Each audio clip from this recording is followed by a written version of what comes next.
This thing the main store.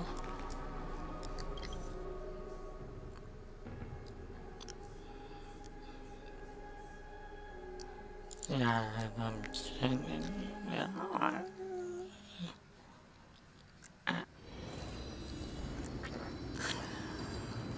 It's just... What brightly colored animals! The journey of the deliverer's conquest. Let me partake in it. Is this a fortress in the sky? This is the first step of my friend's journey along the starry seas. This place is called the heart of the space station. Just think of it as a super-sized grove of epiphany. Oh, so it's the territory of that witch. She and another Antikythera lent me a helping hand back at the banquet.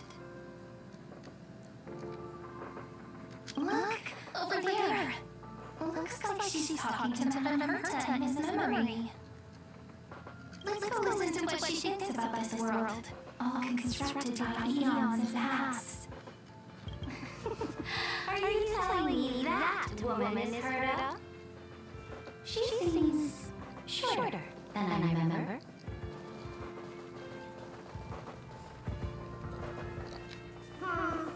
Pretty nice space station, huh? But just wait. After a couple more stops on the Astro Express, you'll see sights that'll make this place look ordinary. Oh, the cosmos is so vast that the unknowns far outnumber the knowns. But none of them will end up being anything amazing. The farther you go, the more you'll understand what I mean. So do your best with the nameless. Bring a leg! And remember to send an update or two to Astro when you've got some downtime.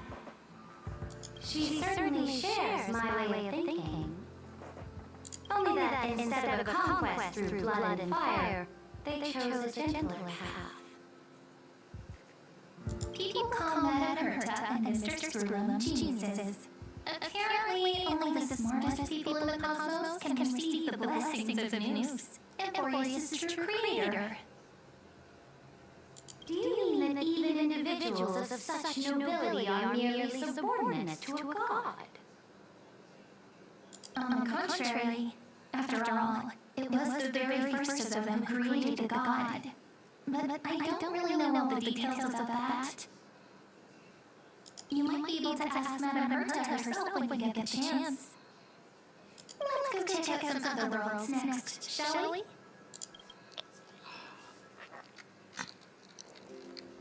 This next stop on the journey has a lot of similarities to Emporius. A snow-covered land? Interesting. This star is named Eurylo 6. That name sounds so cold. Philippa sounds better. The girl we see here holds a similar station to you, Imperator. She's the supreme guardian of this world. A leader who took the mantle of government during disaster. I did not expect the Empress of this world to be so young. Well, your appearance is much older.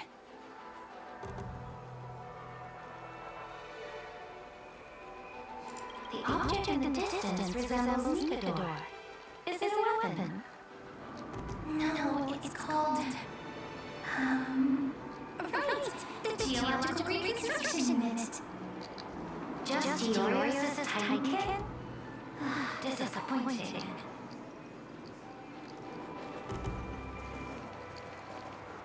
It's all thanks to you that we survived the crisis. The collaboration with the IPCC is both an opportunity and a challenge. Nonetheless, it's an important step in our journey back into the universe. This world was sealed beneath the sky just like Emporius was, and they only managed to reconnect with the stars when Nameless arrived. That IPC she spoke of, Is it a more powerful organization? Yes, the IPC conquered many worlds through trade and opened up a vast territory that way. There are many such powerful alliances beyond Emphorius, and they all walk on roads different from destruction. Coming back to the Supreme Guardian and her fellow log, did they find a peaceful way to enter the interstellar community? That cannot be true. That IPC would never have grown so big on trade alone. It may pretend to be a wealthy merchant with clean hands, but I am willing to bet that it grew fat on gory oppression and bloodshed. Its path of conquest must have had no mercy for the weak and would have destroyed them if needed. Are you telling me that this snowland never thought about tossing its dignity to the wind and kneeling to the IPC? I will not believe it. I will never allow the Imperator's empire to be sullied by others. Emphorius must become a power so strong that no interstellar foreigner would dare to look down upon us. Imperator, Balabog isn't as weak as you imagine. Listen. I indeed hesitated. But now I understand what we must do. Balabog must learn how to walk on her own until she no longer needs the support of others and can stand on her 2 feet among the stars. Even if I may not live to see it, I believe such a day will surely come. They still have their dignity intact. One day, that hope will melt through the ice and help them into a prosperous tomorrow. But the order of the cosmos is already set in stone. The old laws decree that only the strong survive, binding the weak in an unbroken chain until they wither and turn to dust. Unless they embrace the power of the destruction.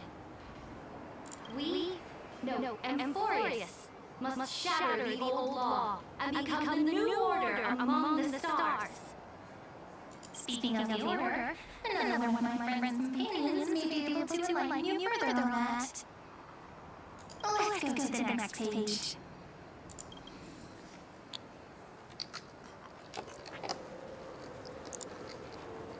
This next world is an ancient of dreams. The first time I heard about that place, I didn't even know what to think.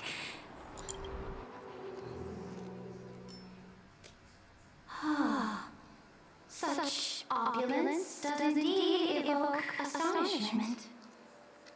This world is called Penacony, an eternal city built upon a land of dreams. It's also my friend's previous stop, where they went through a risky but exciting adventure. Tell me about it then. That man standing afar has wings on his head. I am truly curious.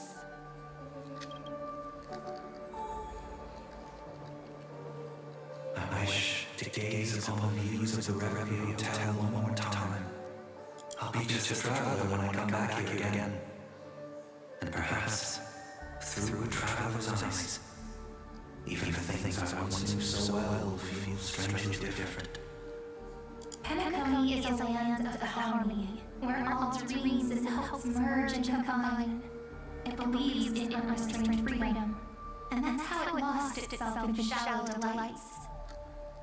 Then, this young man before you chose to rewrite its laws, using the power of the order, hoping to shape a dream-bound paradise of perfect happiness. Yet, the paradise of my dreams remains far away. Perhaps a brief journey with the nameless can show more possibilities in my search for paradise. As for what Penacony should look like, it'll be up to her. No, up to their trailblazing now. It sounds like this ideal kingdom is no more. That's right. The people chose to wake up at the end. You can't see tomorrow when you're drowning in sweet dreams. This individual's law acknowledged only gods and constructs, leaving no space for humanity.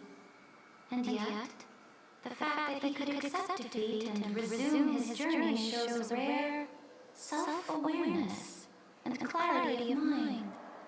You are also very self-aware, Imperator.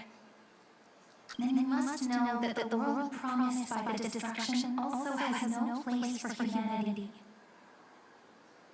I am indeed very aware of Lycurgus' honeyed words of deceit. I have seen enough. Take me back.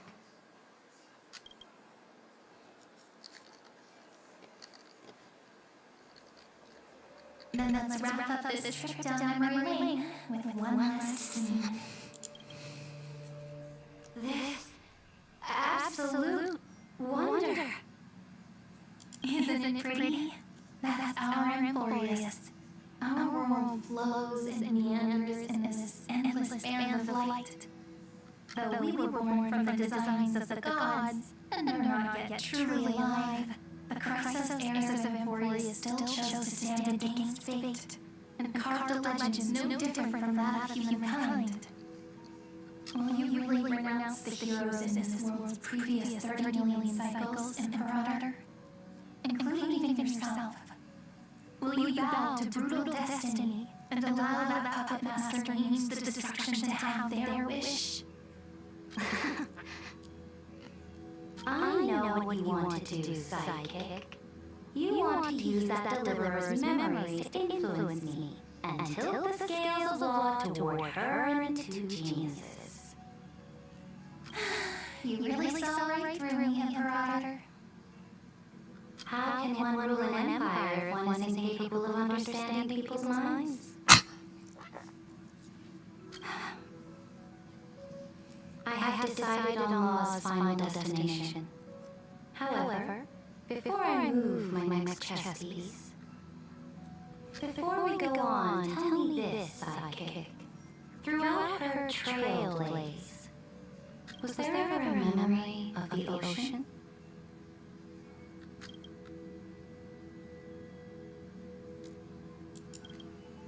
The ocean. My cradle. My home. You shall complete your conquest in the ocean and the boundaries of this world, and eternally slumber in the sound of tides. You shall eternally slumber in the sound of tides, and complete your conquest in the ocean and the boundaries of this world. Our prophecies aligned as flawlessly as a sea snake circling upon himself. An elegant loop, like a joyful hymn, like the circulating ocean current, like our two fates, like Euphoria's self.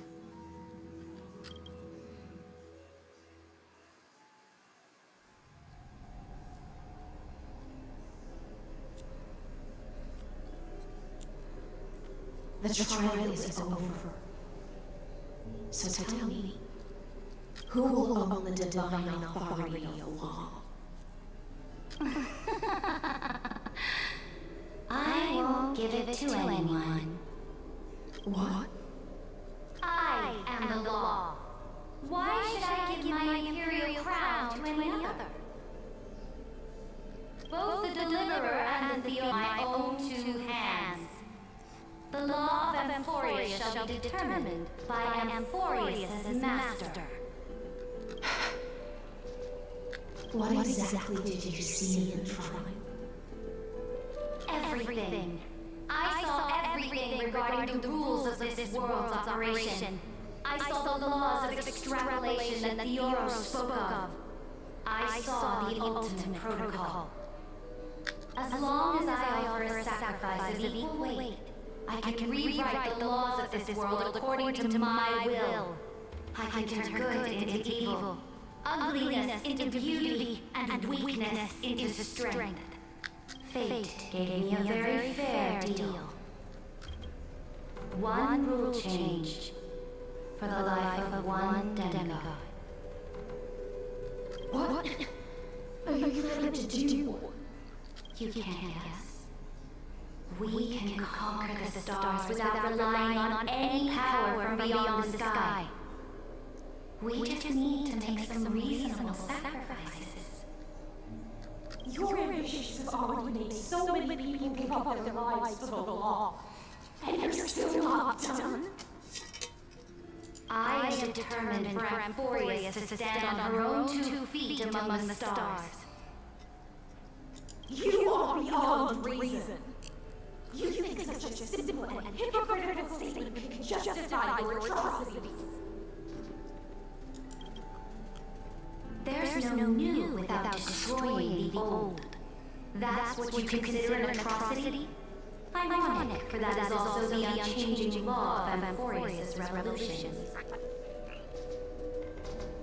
Ever since the Flame Chase prophecy resounded in the distance, fate has decreed for the Chrysos heirs to ignite our blood and illuminate this dark age. People would still be puppets of the old dynasty if it weren't for my conquests. But your world doesn't seem to be any different from your predecessors. Bloodshed, tyranny, oppression. You're making the same mistakes they did. Go and see everything for yourself. Go to any library I've built. Go listen to the rumors on every street corner. Go and witness how the Imperator crushed the old laws and forged new ones. Go and see what my conquest brought to this world. I cleansed the Chrysos War's filth and mended all the conflicts left by the Arabellica. I restored Optimus' might and allowed mortals and Chrysos heirs to face each other as equals in the council. I punished all sins and rewarded all achievements. I smashed Atlantis' shackles, united humankind to save themselves, and started the Flame Chase era. That's what the Imperator has done in her glorious life. So now, hearken to my final words. History will eventually forget Ceridra, but it will never forget the Imperator's people or the Flame Chase era she began. Final words.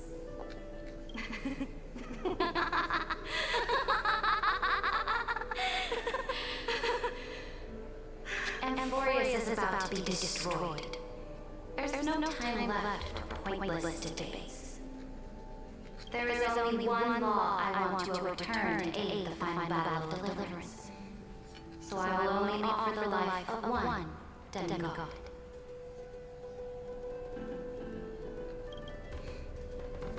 In the name of the Imperator, I command you one last time, Electra.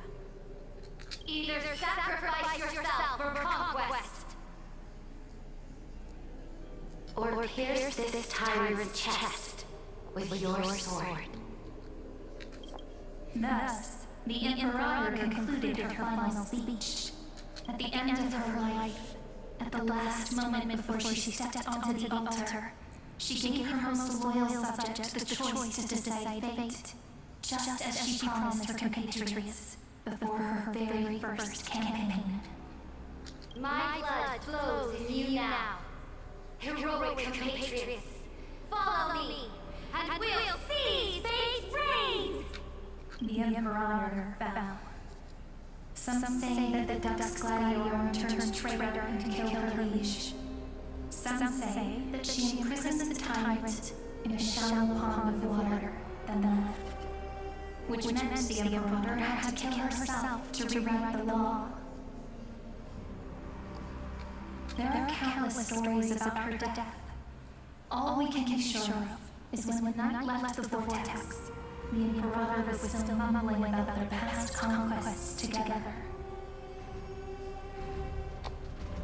the beginning and the end of her existence. Emperor, wait! How could someone with your status come to the front lines? Let me be the flag bearer! The troops defending the pass to the west of the grove. Have they surrendered?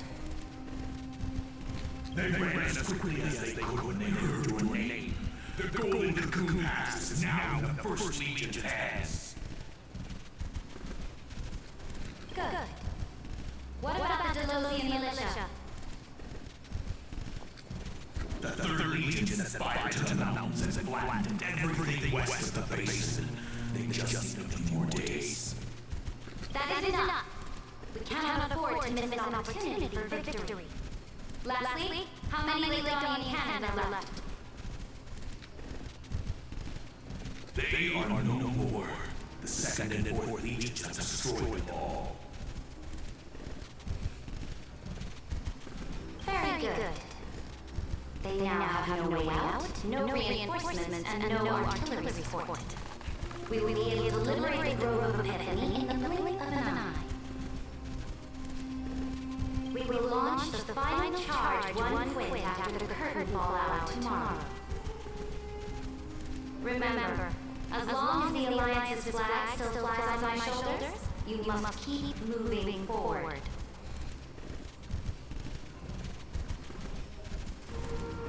Take no prisoners among the enemy soldiers. All sages who resist are to be captured and tried according to martial law. And do not destroy any books. Now go! Notify the entire army. Understood. Those who are resolved to die, we salute you. Reporting in. The mountain dwellers are resisting fiercely, and the legendary Mountain Breaker is personally engaged in battle. Their formations are nigh impenetrable.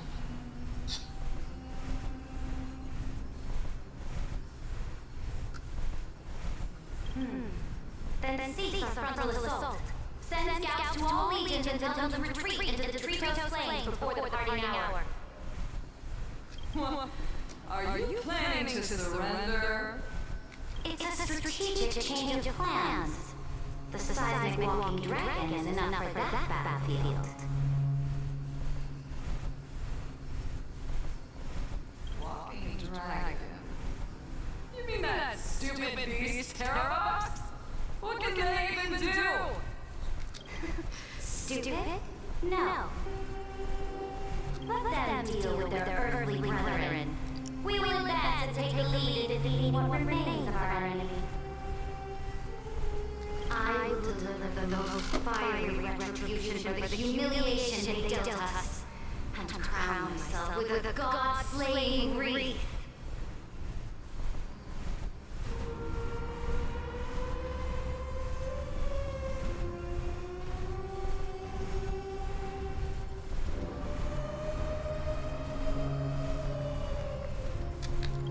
Understood.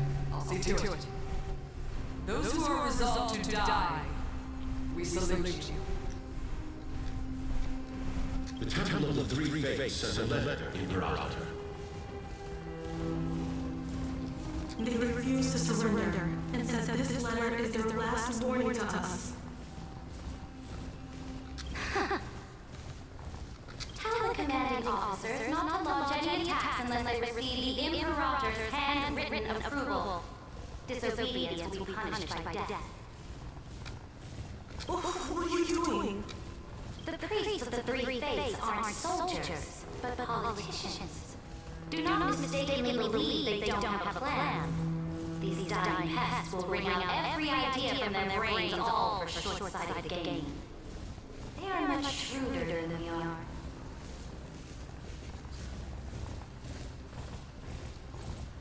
I am inferior to them in that regard. They also have the prophecy to wield as a weapon, something I am not blessed with. Launching an unplanned attack will only disadvantage us, as all of Emporius will judge our actions.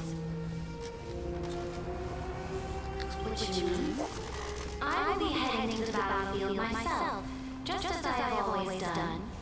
This time, however, I will go alone. I will conduct secret negotiations to ensure fate is on our side. Understood. The legions will make their preparations. Those who are resolved to die, we salute you. Why are we not allowed to march out the army of Verata? This will be a long voyage with no return. Those of you who bear the prophecy cannot come with me. Why are we personally leading this battle if it's doomed to fail? The village cannot be without a leader. That is correct. The Empire will be without a head when the Imperator falls.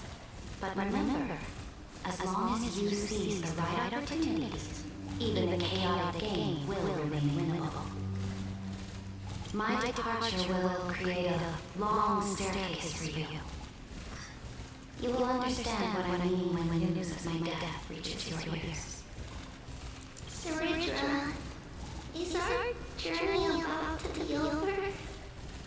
Destroy the old laws and forge new ones. My conquest has reached its limits within the borders of Amorius. Since the prophecy already decreed that the Imperator would never conquer the stars as she wished, I will bow here and try no more. More Chrysosairs bearing divine authority will be born, and many more heroes will arise. Will they demand peace or war? Will they resist tyranny or become the next Imperator? I do not care. The children of the future will decide for themselves. Do not mourn for me. Anyone can kill the Imperator. But the only one who can truly destroy her is Saridra. At the end, I faithfully recorded the most important battles in the Imperator's life. Her conquest was about to be completed at this point in the story. However, for some reason, a memory suddenly entered my mind just as I was about to put down my pen. It was a journey on a fantastical train. I had the honor of having a heart-to-heart conversation with the Imperator under the stars. And I asked her this question at the end of that discussion. How do you want history to remember you? As a hero who gave up her life for the flame chase? Or as a tyrant? She answered so quickly, as if she had made up her mind long ago. I would rather be forgotten than be defined.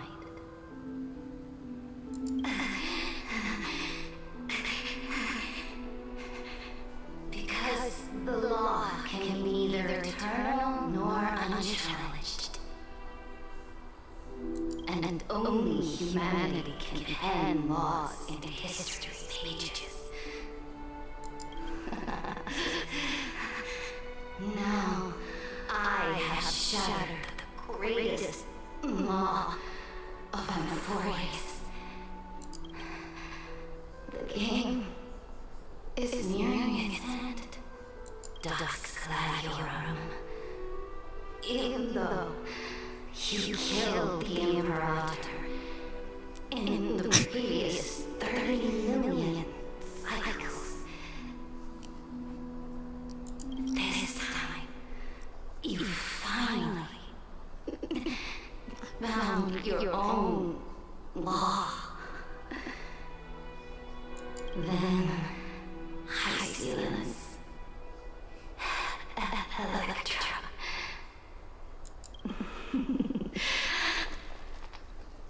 I will ask someone to deliver the prophecy's ocean at the boundaries of this world to you. Will you choose to swim into that ocean? I do not care.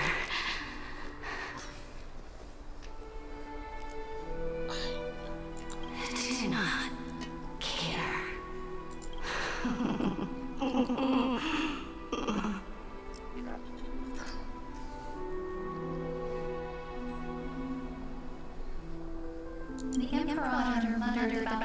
conquests, and news of her death spread in the city. Freedom! Liberty! The tyrant is dead! Go! Shout this news in the street! My fellow elders, do not panic. Stand your ground. That is her. Pay for her ambition with her right. People once cheered for my ascension, and now they cheer for my fall. No matter, I am fond of applause.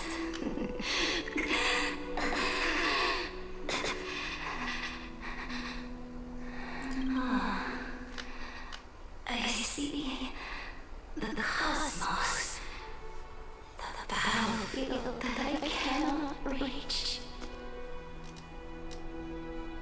I will return in the next cycle. The stars will hear my legion's war drums. Hear the great name of the Imperator. Hear voices.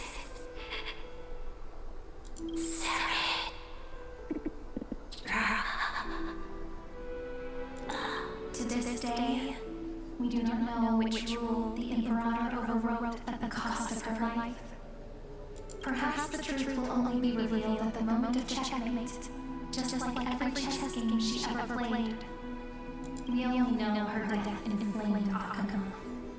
On one side of the city, those who defended liberty toppled her statues to the ground. On the other side, her supporters split themselves between the masses and her monuments, declaring loudly that the sovereign is still among the people.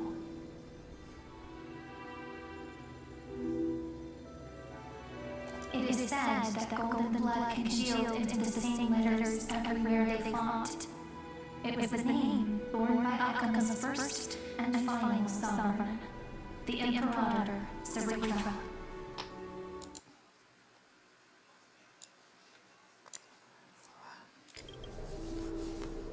But the one who bore that name did not see any of this. Her gaze was cast far away, and the sound of tides in her ears drowned out the people's cries. What was the Imperator thinking about in that prophesized ocean at the boundaries of this world? In that shallow puddle of stagnant water? Was she reminiscing about her past conquests? Or repenting for the millions killed for the blame chase? It was neither. The Imperator only saw how the surface of the water gleamed like that crude chessboard, dissected by light and shadow in the afternoon when her teacher played against her for the first time. Look at this chessboard. What do the pieces look like?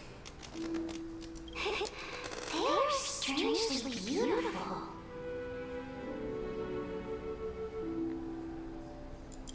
They look like the stars in the night sky ablaze.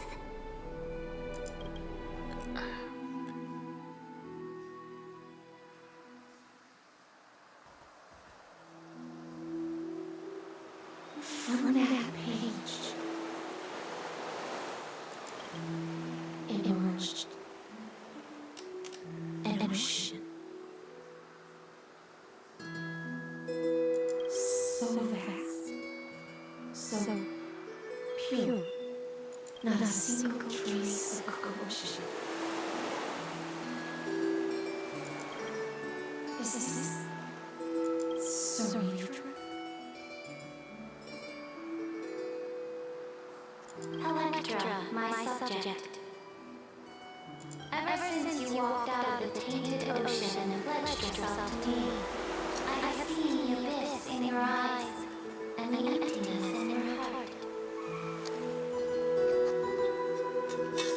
That was why I promised you a new ocean, where the Imperator's ambitions would serve as a current, and loyalty would be its light. Electra, my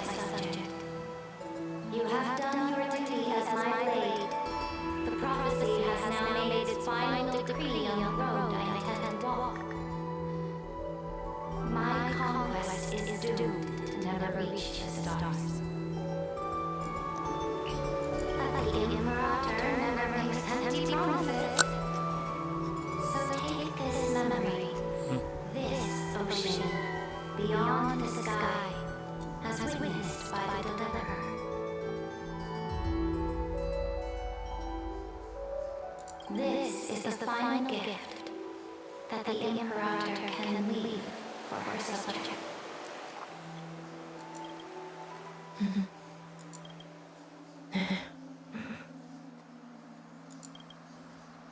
When I was still a fish in the ocean, I always felt so genuine swimming through the waters.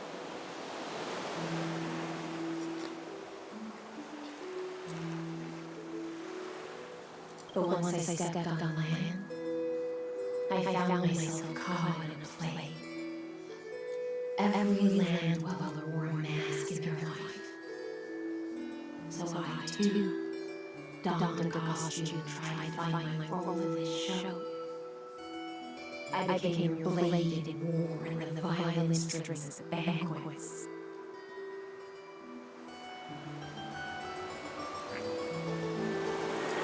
Do you still not get it? I do not long for the oceanic depths of my homeland, nor do I crave the swelling seas beyond the sky.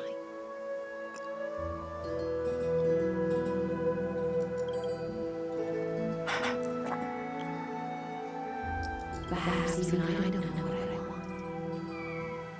I still don't know where I should swim to even in the end. But I know one thing right now. A fish is simply a fish.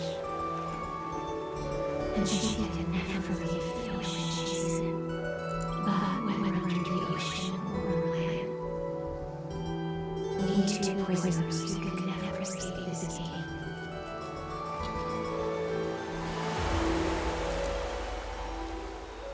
Can still look outside the cave and see the stars. I have to admit, the 12 factors in relation of life in this experiment has far exceeded my expectations.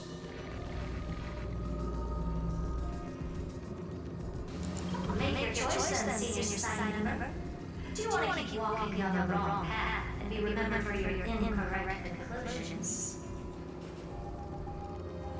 Or do you want to return to the audience seat and give yourself, Amphorius, and the entire cosmos a more fitting end? I must refuse. A dead man never fears death. Did I not make myself clear? Have you forgotten about our dear Lord of Silence? Have you wondered, considering the other clones as cancers within their addition, and chop them all up, would you?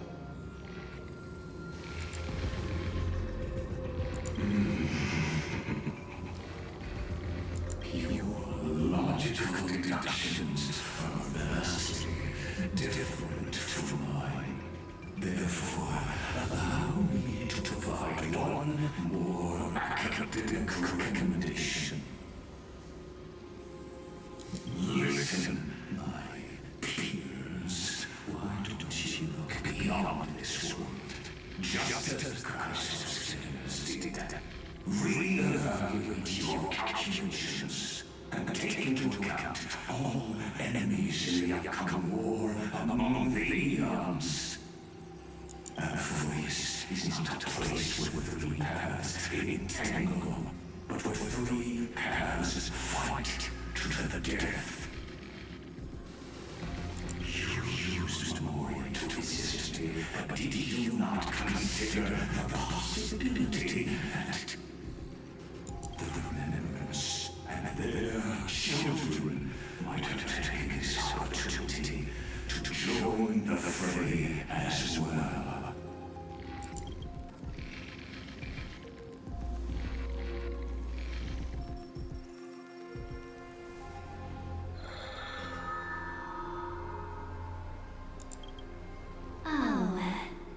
So this isn't just silence, it's the answer.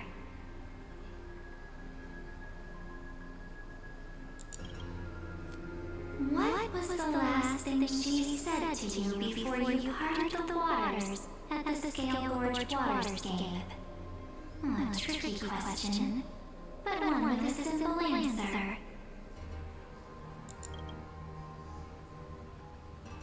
She didn't say anything back then, right?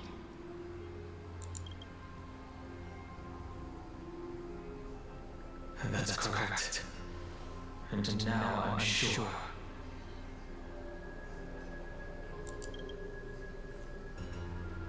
You are not March 7th. There's no way she would remember that detail.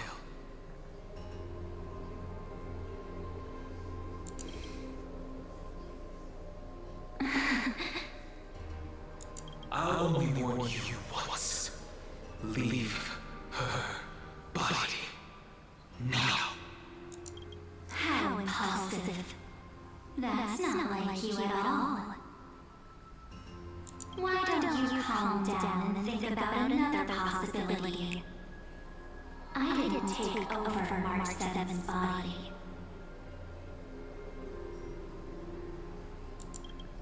Rather, it's March 7 who regained my memories.